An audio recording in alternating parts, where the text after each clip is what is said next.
what the president of Central New York chapter had to say. Plus, students are talking all about the presidential debate. What moments stood out to them?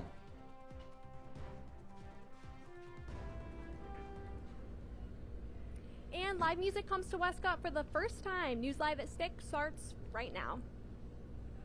This is Citrus TV News Live at 6, your campus news leader. Good evening and welcome into News Live at 6. I'm Ronnie Parrillo. And I'm Ilana Epstein. We begin tonight with an announcement made today by Governor Hochul. Yeah, the governor announcing today she's been diagnosed with skin cancer. Now, she has scheduled to remove the spot tomorrow morning.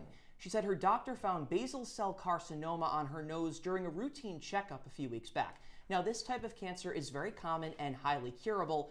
Hochul has urged everyone to get regular medical checkups. Well, this is right up my alley. Every Thursday, there's a free music performance on Westcott. Citrus TV's Riley Faye is live there right now. Riley, what's going on there? Thanks, Ilana and Ronnie. I'm at 500 Westcott, where every Thursday in September, the area is hosting local bands. This week, they're featuring performances by Brown Skin and St. Luke. I spoke to Joe Driscoll, the event organizer, who said last week they had over 600 people check out the event.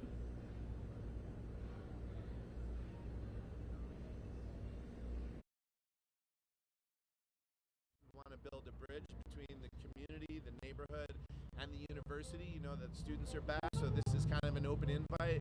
Come down every Thursday. It's open to the public. It's free. It's all ages. It's tons of fun, and it's really a chance to get to see the community in action here on Westcott Nation. Because I was. The event starts at 6 p.m. and ends at 9 each week. This is a free event for all ages, but it doesn't just feature music. As you can see behind me, we have different food and craft vendors. People are invited to bring their chairs and dance the night away. For Citrus TV News, I'm Riley Faye. Back to you, Ronnie and Ilana. You know what, Riley? I would love to dance the night away, but today, I-81 southbound first was merged into one lane due to construction. A needed drain replacement prompted construction on the southbound side of the highway. Now, the closure is from exits 27 through 26 and exit 2A in the city of Salina. That's over near the Syracuse airport. The DOT says drivers should be cautious when passing through the area and look out for traffic control. All that work slated to be wrapped up by tomorrow. Well, people are starting to worry about Syracuse's Destiny USA. The group who owns the mall, Pyramid, is no longer in control of the Palisades Mall in Rockland County. Like Destiny, Pyramid's debt on Palisades was more than the property value, meaning they can no longer manage or collect money from the mall. It also moves them one step closer to losing Palisades entirely. Some are worried that Destiny may see the same fate. Now, Ronnie, luckily we don't have to go to the mall yet. The weather was just so beautiful. We could spend all of our time outside. This was a picture perfect day. I felt like we were back in July. It was fantastic. You can't ask for anything better than this, especially in central New York where everybody says, oh, it snows all the time. Well, step outside today. You will see that is not the case. And here to tell us more, hopefully good news that good weather's on the way is our own Jackson Breslin. Jackson? Yeah, Ronnie, it was a scorcher outside today. 85 degrees was the high. Right now it's cooled down to about 80. A little bit of cloud cover, but it feels warmer due to the humidity. Now, if we take a look at the temperatures around the region, we can see that Syracuse is the warmest at 80 degrees, and then you see a whole lot of 78s across the board. Ithaca and Fulton are a little bit warmer at 79, and Cortland is our coolest at 75. Now, it should make for a pretty nice evening just about everywhere, but let's look at tonight's forecast. It's going to drop down to about 71 degrees. It should clear up some, but it is going to be humid. So if you're going out tonight, make sure that you're dressing accordingly because it's going to be a little bit hotter, a little bit muggier than it seems. That's all I have for now. Ronnie and Ilana, I'll send it back to you. All right, Jackson, thanks so much. Well, the legal bills for former New York Governor Andrew Cuomo have cost taxpayers millions of dollars. According to data from the New York State Comptroller's Office, taxpayer dollars have been used to pay over $25 million in legal fees, more than half of which went to Cuomo and several of his legal aides. State law says that taxpayer dollars could be used for that, though, since Cuomo was governor during those lawsuits.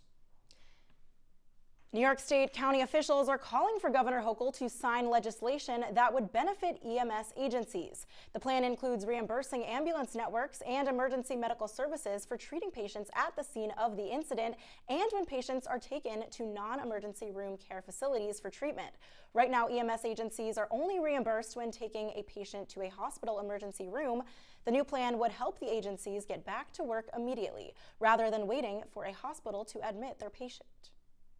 An NYPD officer has reached a nearly $200,000 settlement with the city over his use of courtesy cards. Now, what they are, they're cards given to people who want to show their support for the police, and they can help drivers avoid speeding tickets during a traffic stop. Now, last year, Officer Michael Bianchi claimed he'd been punished by his superiors for failing to honor the cards. But today, a district court in New York settled with Bianchi.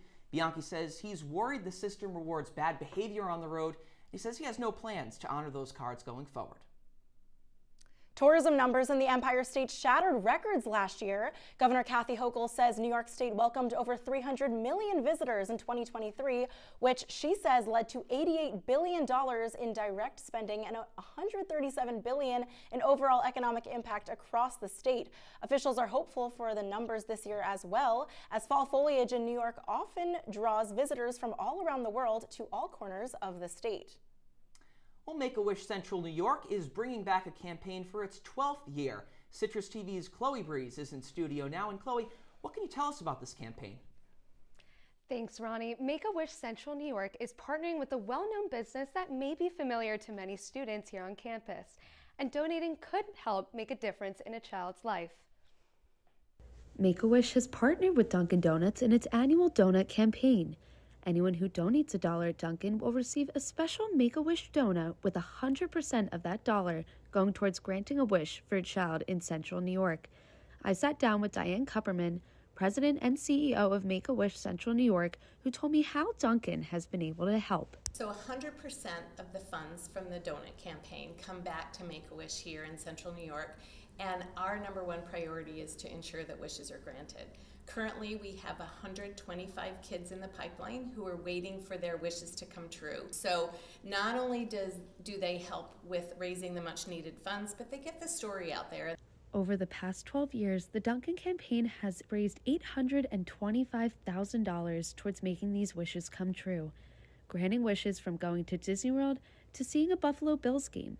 Make-A-Wish is there for a child to bring hope to their lives. But a wish gives back to them an opportunity to think about not being sick, to think about the future. We get to change their story. So wishes are more than just a singular moment in time. They really have a lifetime impact. With donations, community support, and volunteers, the Make-A-Wish team has been able to grant nearly 2,500 wishes, and the support from Dunkin' is helping to give kids their dream. And that's what wishes do. It's something as sweet and simple is asking a child, if you could have one wish, what would it be? If you or someone you know would like to get involved, you can visit Make-A-Wish's website or head to your local Dunkin' from now until the 15th and make a delicious donation. Ronnie and Ilana, back to you.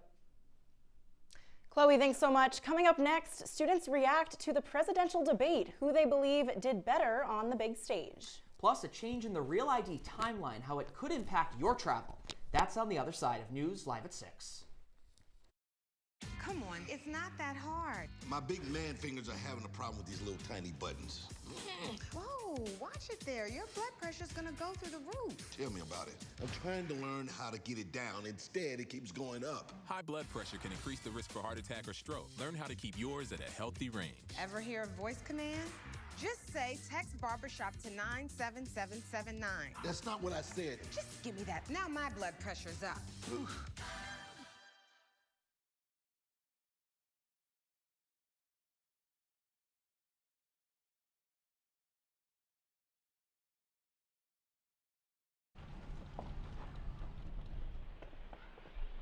Got a quarter?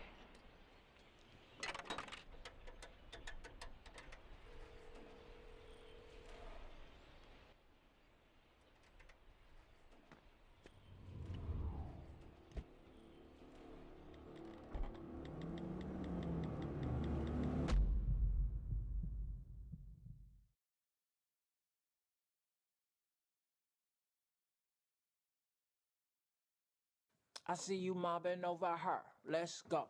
Let's mob. Let's crawl. Let's crawl. Let's crawl. Hey, yo, we mobbing. Come on, girl. Let's crawl. Hey, yo, let's crawl. Hey, yo, let's crawl. Hey, let's crawl. Hey, yo, let's crawl. They said a bottle was just a bottle.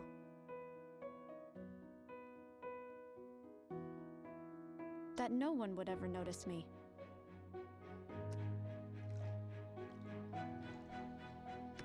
But I knew I could be more. That one day, I would make people smile.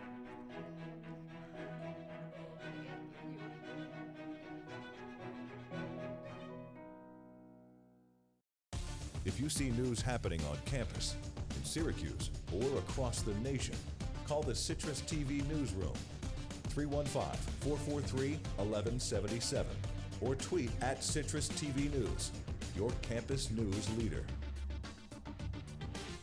Welcome back to News Live at 6. Well, in case you haven't noticed, it is election season, Ilana. We all know that, right? And over 67 million people tuned in to watch the debate on Tuesday night between Donald Trump and Kamala Harris. Now, our reporter Charlie Goldberg went out and talked to students today about how they thought the debate went. So, Charlie, what'd you learn about the feelings of some Syracuse students? Thanks, Ronnie. I spoke to several students around campus today who said they were surprised about the candidate's behavior.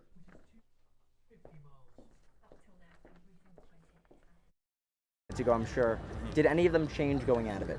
A little bit, because I feel like certain opponents did a better job than I thought they would. I thought it was going to be a really big mess, honestly, but I think personally Kamala handled herself way more than I expected her to. Of them, like, they would just like lead their answers and kind of like steer a little bit off path, just to like, I guess like gain, you know, support for their side of what they needed. So that was pretty cool to see, like, on both sides. Like, even though I obviously know who I'm gonna vote for, like, it was just interesting to see their debate styles.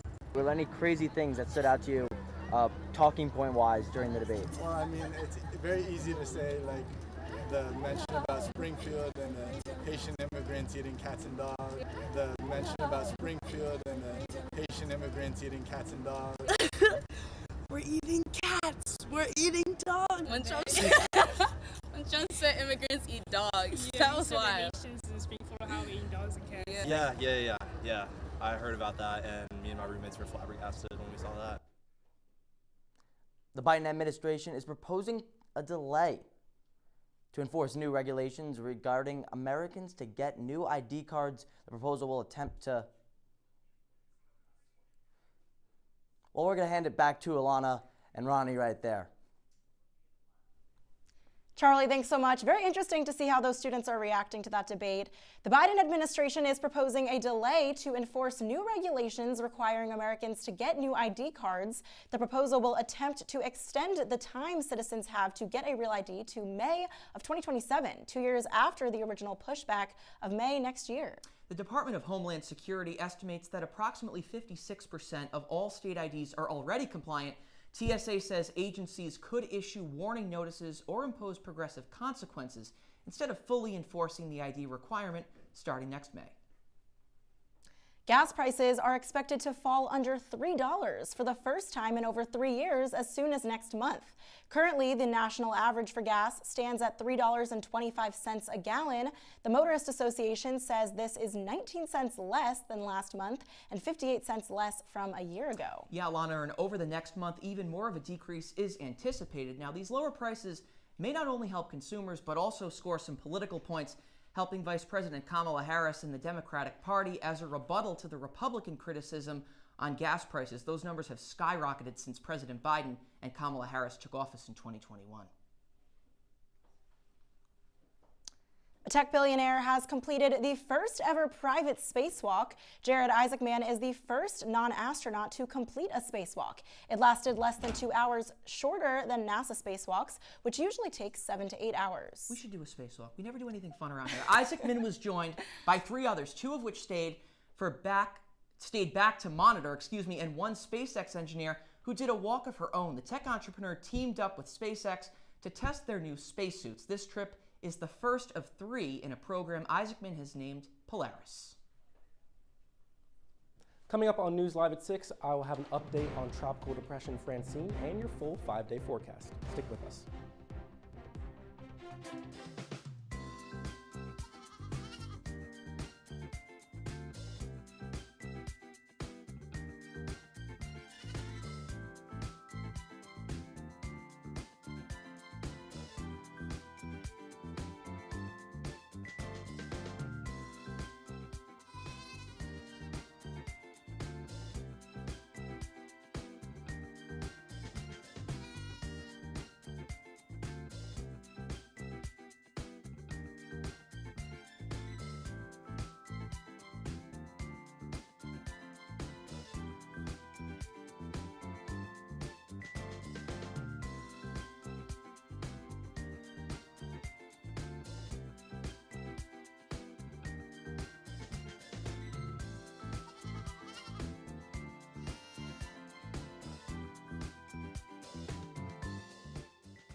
Welcome to an excellent episode of Live from Studio B.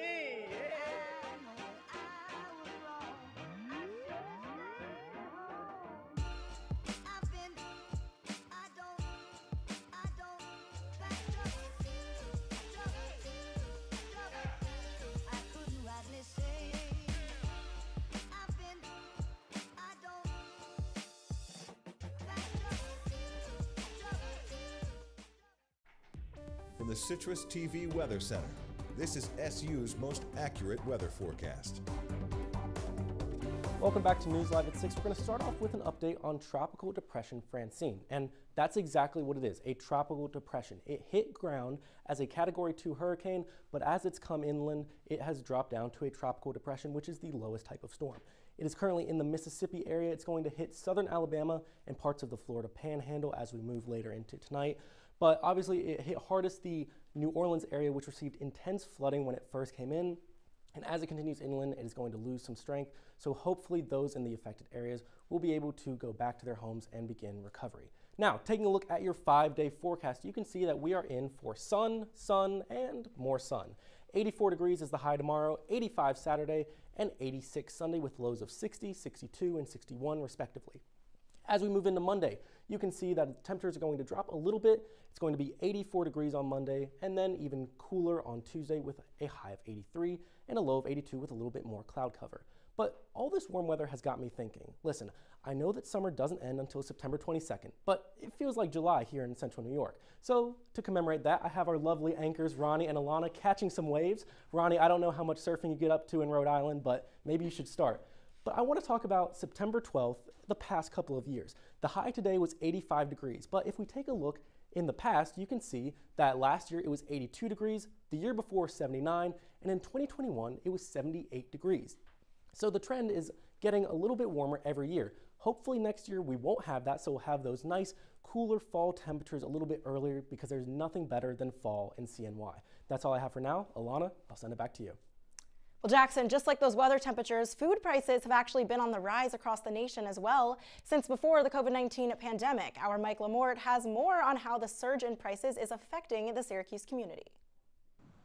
A trip to the grocery store in Syracuse just got more expensive. The cost of eggs is ridiculous. Meat is ridiculous. The U.S. Bureau of Labor Statistics shows food prices have surged nearly 25% since the pandemic. And in the 315, the Grocery Price Index reveals the cost of eggs has skyrocketed over 60%. And now some trips to the grocery store are causing customers to, well, reach into their pockets to grab that extra dollar that some just might not have. Sometimes I can't even afford to buy butter to cook the food in. Cece Anderson, a Syracuse resident who considers herself food insecure, relies on pantries like the Salvation Army when prices are just too high. But many pantries, however, don't carry the essentials. Never have milk, you never have eggs. Those are 3 items that I need that I use every day if I have it. On top of limited options, food pantry goers can't always rely on the same organization as often as they might need. You can only go to a pantry once every 30 days, so I'll try to get as much as I can and try to stretch it out, make it last.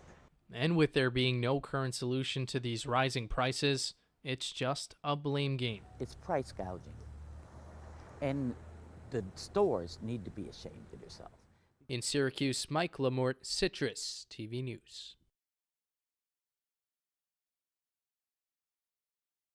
For football, but our sports coverage doesn't stop. Syracuse women's soccer travels away from New York for the first time this season. Plus, there are some primetime pro games tonight for Empire State teams. All of that and more after the break. They'll test you. Try to break your will. Up to you. But however loud the loudness gets, however many cheese NFL puffs is may the last thing I fly, talked about. We can talk about. you're the driver, like a the preview of one a kicker, in right? control. Stand firm. Just wait. Well, I mean, I'm talking about the NFL. And move only when you hear the click that says they're buckled in for the drive. Never give up till they buckle up. Fancy pants peanut butter? A big screen television? You haven't even bought a sofa yet. A motorcycle? When your father finds out, he's gonna flip his shoes with 2 buckles? What do you even need 2 buckles for? Mr. Big Shot, buying whiskey shots for everybody in the bar. From the looks of it, I'd say nobody even remembers. Feed the pig. You quit smoking and thought, that's that. But here's the thing about lung cancer. By the time you see the symptoms, it could be too late. But now, there's a new scan that can detect lung cancer early, when it's more curable. If you smoked, get scanned. Talk to your doctor or learn more at savedbythescan.org.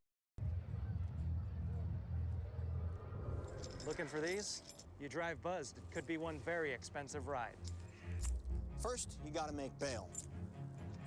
Then pay me to get your car back. Your insurance premiums will go through the roof. And my legal fees just keep adding up. All told, it could end up costing you $10,000. Buzzed, busted, and broke. Because buzz driving is drunk driving. And now, your Citrus TV Sports Report. Rescue women's soccer the first few weeks of the year have been pretty ideal at 6-1-1. It's the Cuse's best start since 8-game start since 2016. That success can continue in its ACC opener tonight. Welcome into sports. I'm Skyler Wilkes. With conference realignment in college athletics, your favorite team might play some new opponents this season. Well, that's certainly the case for Syracuse and SMU tonight.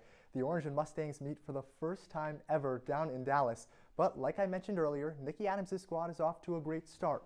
A big reason behind that has been the play of goalie Shea Vanderbosch. The junior leads the ACC in both saves and saves per game. It's been a team effort though. SU has allowed a goal in just 2 of its 8 matches. And while there's still a long way to go in the soccer season, MLB is entering the home stretch. A lot of people would say that playoff baseball is one of the best times in sports, so there's a lot to be excited about. Well, yesterday's matchup between the Yankees and Royals definitely felt like the postseason. Let's take a look at how that extra inning affair went down. In the Bronx, it's Juan Soto leading things off for the Yankees, but we'll get to that first. Michael Massey, a tie ball game in the 4th inning. It's the Royals who get on the board first with his 13th home run of the year. Not a great start for the Yankees. Took it to the 6th inning, and what do you know, Juan Soto, I mentioned him a little bit earlier. Well, here he is, 39th home run of the year, puts the Yankees on top 2-1 in the bottom of the 6th, but the Royals responded right back in the top of the 7th. Top of the 10th now, extra innings, a wild pitch from Jake Cousins brings home a run, so now the Royals back in front 3-2 here in extra innings. Are the Yankees done? How about pinch hitter Austin Wells? Straight off the bench, flies it to left field. It's caught, but there's a runner on third. Anthony Volpe, known for his speed, comes in to score. He slides in safely. So now we're tied, bottom of the 10th.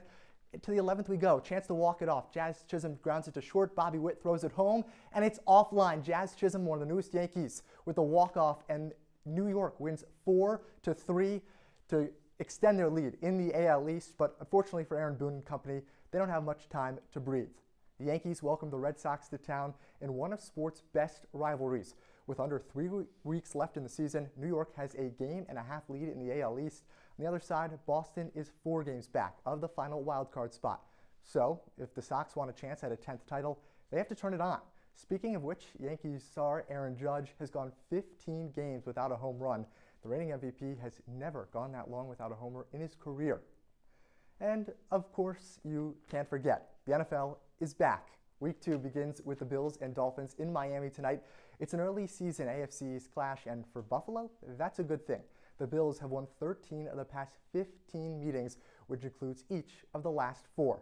At quarterback Josh Allen, he spearheaded that dominance. Since he entered the league in 2018, the 2-time Pro Bowler is 11-2 against the Dolphins with 41 touchdown passes. Allen has also won AFC Player of the Week 5 times after playing Miami. So if the Bills want to be 2-0, you can probably expect them to rely heavily on their signal calling.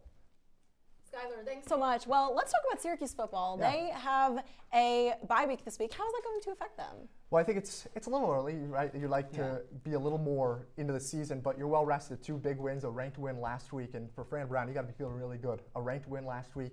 Now you go into the bye week well rested. Your team's healthy, and now you got Stanford coming across the country. So a big opportunity for Syracuse to go 2-0 in ACC play. This guy knows what he's talking about. This has been a long time coming us on the desk. about We time. will be right back with your wake up weather. I don't think that many kids in my son's school even do it. He makes fun of his friend who vapes. He would never try it. She's into soccer. She's on the honor roll. She's just not the type. No way. No way. No way. No way, my kid would never vape. Get your head out of the cloud. Today, nearly 8,000 kids will start vaping. Maybe even yours. Learn about the dangers at talkaboutvaping.org.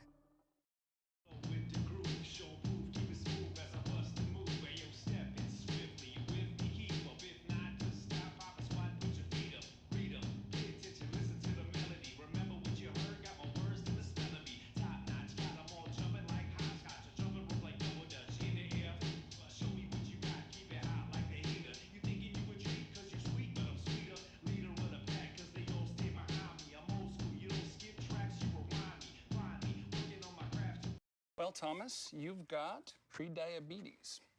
But with more exercise and a change in diet, it can be reversed. I've tried exercising. It just makes me hungry for bacon.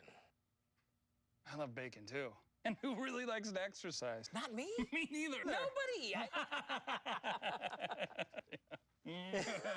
So we're good? What? Oh, you still have prediabetes. Big time. Welcome back to News Live at 6. Taking a look at your wake-up weather, you can see that when you're getting up, getting ready in the morning around 8 a.m., temperatures are going to be at 62 degrees, but it is going to have that humidity that we talked about coming in from tonight, so it might be a little bit of a muggy morning, but the dew and the early morning humidity will start to burn off as we move later into the day. You can see at 10 a.m. it's going to jump up to 72 degrees, a little bit warmer, and then by noon it's going to be 79 degrees. I talked earlier about how warm it's going to be tomorrow, high of 84 degrees. So make sure that when you're getting up, getting ready in the morning, you dress light so that when the temperatures do heat up, you will be ready. Jackson, thanks so much. Well, some music artists are adding new awards to their trophy shelves. Megan Thee Stallion hosted the VMAs last night, where big and upcoming names in the industry struck gold.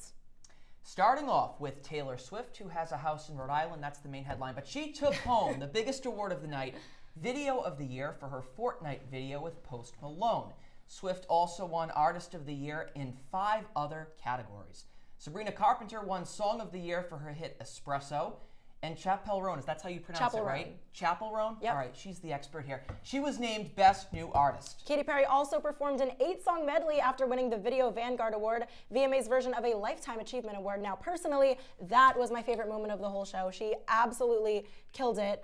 Did any of you guys get a chance to watch? I watched it. I'm actually, don't tell anyone, but I'm a secret Chappell Roan fan. I thought she So killed seeing it. her play Good Luck Babe live, I enjoyed it. With the quite a bit. fire, Yes. she was in And I'm night. over here just struggling to say it, but that's great. You know? That was the only performance I did see, and it was And pretty it was good. impressive. It was good, But I have right? to say, Ronnie, I think you're still the most notable Rhode Islander out of the people that you just talked about, right? Taylor Swift has nothing on you. I agree. Oh, I agree. right? Buddy. He's the best. I know. I watch the CMAs, but pop music, maybe I should start getting more into that. Well, that is it for Citrus TV News Live at 6 on this Thursday. I'm Don't Ronnie forget, you Parrillo. can follow us on X and Instagram at Citrus TV News. Now for the entire team, I'm Ilana Epstein. And I'm Ronnie Parrillo. Again, have a great night.